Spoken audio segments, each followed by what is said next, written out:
Vous êtes nombreux à avoir entendu parler du légendaire chalet de Claude Nobs, le Picotin, à Caux, où il a accueilli des stars du monde entier. Mystérieux pour beaucoup, le domaine, aujourd'hui habité par son compagnon Thierry M. Salem, est devenu un véritable musée de la musique. Savez-vous quel trésor il renferme ? Un jacuzzi, je dirais. Il y a un terrain de tennis dans le chalet. La guitare d'Henri Dess. Il y a une trompette de Miles Davis. Je ne sais pas s'il y a une guitare aussi du groupe Deep Purple, c'est possible aussi. Probablement des statues de stars, leurs portraits ou leurs bustes. Des disques précieux. Des disques d'or de musiciens connus. Alors ça, j'ai pu imaginer certaines circonstances. Attendez. Quelle magnifique histoire. Alors il y a une immense collection en disques vinyles, la totalité du Montreux Jazz Festival. Je sais que c'est son chalet, il est pas si luxueux et puis il avait l'habitude d'inviter les stars du festival au chalet. Il a fait des grandioses fêtes avec ses amis comme Quincy Jones, Fats Domino, entre autres, Deep Purple, évidemment, Frank Zappa aussi. Vous y êtes déjà allé plusieurs fois ? Non, je suis jamais allé. Mais alors comment vous connaissez aussi bien ? Mais j'ai entendu parler et puis j'adore la musique, quoi. Tout genre de musique sauf le métal. Perché dans les montagnes à Caux, à près de 1000 mètres d'altitude, le Picotin était la résidence de Claude Nobs, fondateur du Montreux Jazz Festival. Un petit coin de paradis pour les artistes qui s'y retrouvent encore aujourd'hui en toute simplicité. Parfois, il y a des artistes, quand ils montent, ils oublient le temps, c'est ce qu'on veut.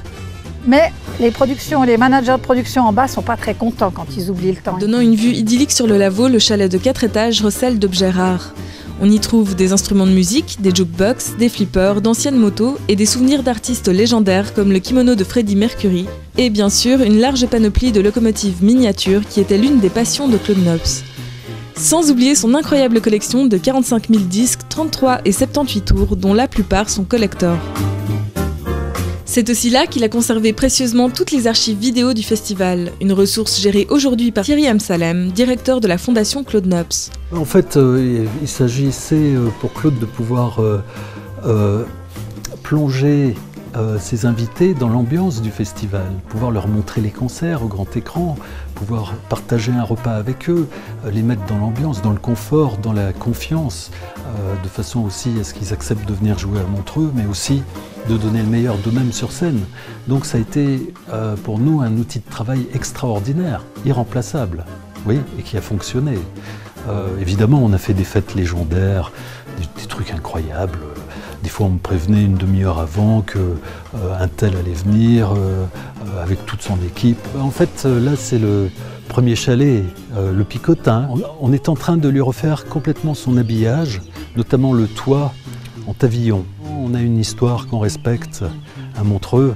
Il faut la respecter aussi pour cette ancienne ferme de 1730 qui a reçu tellement d'artistes ici. Alors, je lui ai fait de nouveau un beau toit en pavillon qui sera fini pour le festival. Moment d'émotion, le dernier objet venu enrichir le patrimoine est arrivé au moment même de notre passage au chalet, peu avant l'ouverture du festival. Alors voici en fait une pièce statue qui a été faite par, qui est offerte par la famille Nobel à Claude par rapport à tout ce qu'il a œuvré pour la musique qui incite à la paix, ou à un message de paix.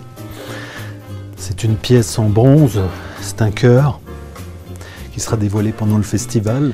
Un chœur en bronze étamé de feuilles d'or sur un socle en granit. Et ça, c'est le petit modèle qui pèse quand même 130 kg, avant le grand modèle qui fera 3-4 mètres de haut.